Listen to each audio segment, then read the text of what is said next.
Hi, and welcome to the Virtually Yours podcast, Outsourcing Mysteries Exposed, the no BS hustle-free podcast for business owners who outsource or provide outsourcing services.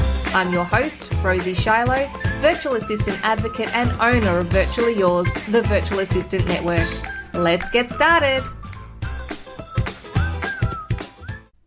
Welcome to today's podcast, the Virtually Yours podcast, Outsourcing Mysteries Exposed. And today I actually want to talk to new VAs, like really new, fresh off the boat new VAs, and talk to you about just a few things that you need to do just to get you started. This is often the spot where people kind of think, oh my God, I'm stuck. What am I actually needing to do to get started? So I want to run through a few things today.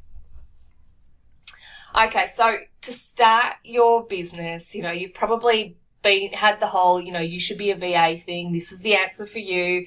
Now, hopefully you've had a look online to see exactly what a virtual assistant is. If you haven't, that is your first thing you need to do. Look at what a virtual assistant is. Now, the term virtual assistant is extremely broad. So, you think in terms of if someone said to you, oh, you should be a tradesman. Now, you want them to be a bit more specific than that and look at, what part of that industry do I want to be a part of? Now, virtual assistance is the same. So, generally speaking, if someone says that they are a general VA, it would usually be interpreted that they are doing your basic administrative type work for businesses. They don't need to really say that they are a generalist VA. They need to be saying that they are an administration specialist because that is their area that they are strong in. Administration for business services is an area that is so vital in so many business owners' lives, and one of the things that really holds them back. But over the years, we've kind of looked at administration and thought, that's a, low-end job and anyone can do it. But I think when people go out themselves and start running their own businesses, they realize that administration is often where they fall apart.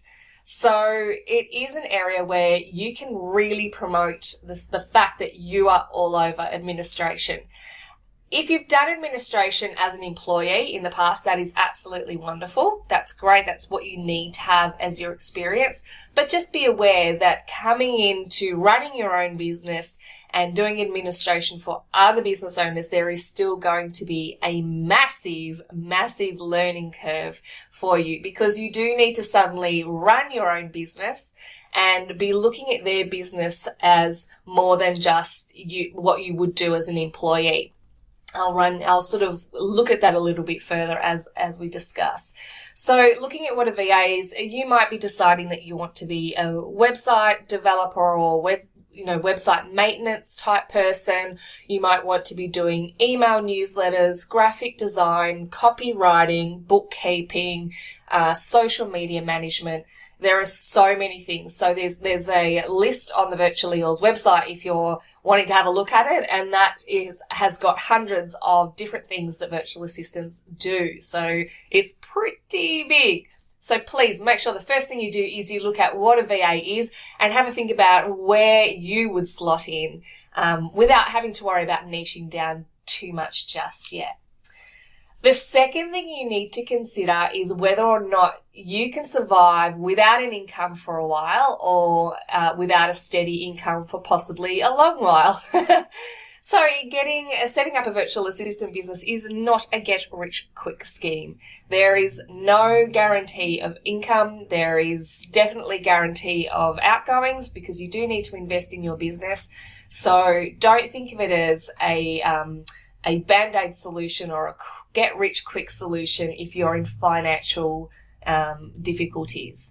Okay, if you're in financial difficulties, I would recommend temping or trying to get a regular job over setting up a virtual assistant business, because it is not easy. It is not easy. The next thing you need to decide is whether or not you have the desire to keep building on your skills as an ongoing venture. Market your services. You cannot run your business from behind your screen. You need to be getting out and networking. You need to be letting people know how you can support them. So if the thought of that terrifies you to the point of, sitting in the corner rocking back and forth, might not be the solution for you. So you will need to market your services. This is a definite. You need to decide if you can support a variety of clients, and they're all going to have different needs. And can you help them with that? And understand that if you need to take sick leave or you need to take annual leave, you actually need to put contingencies in place to make sure your clients are still supported. So you don't just call in and go, hey, sick today. You don't even want to do that with, if you've got multiple clients, you can't be making multiple calls. How's it going to work if you're not feeling well? That's something you need to be considering as well. The next step, we've got a few here, is know that you do need to invest. And I touched on this just a moment ago. You do need to invest in your business for it to grow. You will need to look at your software, your hardware, your connections, so subscriptions to technology. You will be very, very wise to undertake some sort of training or mentoring. Now, the Virtually Yours, there's a VA course that is free, and that is the next thing, that I would suggest you have a look at. So if you go to virtuallyyours.com.au and under training, there is a link to a free course, and that sits on Skillshare. So that's a training program separate to our website. So they host that for us, and you can run through that and learn loads and loads and loads, all of the next steps after what I'm talking about now. So, but that might be free, but you still need to have your internet. You still need to have a way of watching it and listening to it. So there's always definitely going to be expenses when you're starting your business, and they will not stop. You will constantly need to invest. So your networking and your marketing, that's all going to cost money. So if you're happy with that, if you think, no, Rosie, I'm good with that, I'm willing to go ahead, the first thing you need to do now is you need to go and get an ABN if you're in Australia, or similar, whatever the same kind of thing. It's your business number. For us in Australia, this is, for reporting to the Australian Taxation Office. So your business number. I recommend you also register a business name. If you're not sure what your business name is, you can hold off for a bit and register and just trade under your own name.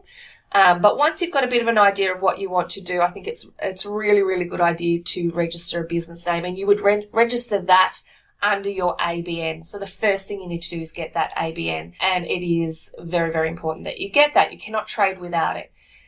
You also need, this is super, super important, you need an accountant.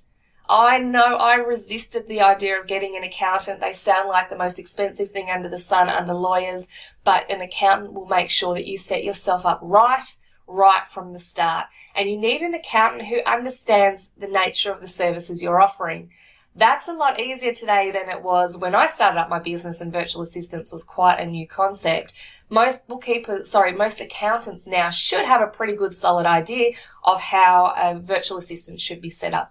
So you might be setting yourself up as a sole trader, or you might start off as setting yourself up as a company, trading under a trust.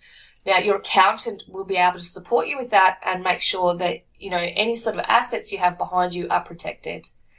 You would be looking at the VA course that I touched on just before. So when you've done that, you've got your ABN, you've got your accountant, you've decided that you understand what VAs are and that you are going to cope with the financial insecurity around that to start with, and that you're willing to market your services and keep learning, go and check out the course I mentioned just before. And that's going to actually run through what skills you have, what you bring to the business, what your gaps are, who your ideal clients could be, the administrative side of setting up your business. And it also runs through what clients want from a VA. So we've actually interviewed people and said, what is it that you want from a VA, so that you can get a little bit of an insight and start delivering on that.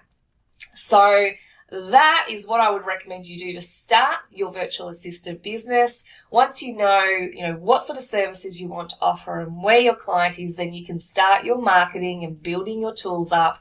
But that is the next step. So have fun. Let me know if you've got any questions and have a brilliant day. Thanks for listening to this episode of Outsourcing Mysteries Exposed, the Virtually Yours podcast. Have a great one. Hey, thank you for listening to the Virtually Yours podcast, Outsourcing Mysteries Exposed. Between now and our next session, I know you're going to be hanging out to take some action on outsourcing in your business, so head on over to virtuallyyours.com.au and you can download some information there about the best ways to outsource for business growth. If you're a virtual assistant, make sure you join us. We have an amazing virtual assistant community at Virtually Yours, Aussie VAs connecting and helping each other grow. Have a fantastic day, and I'll see you at the next podcast.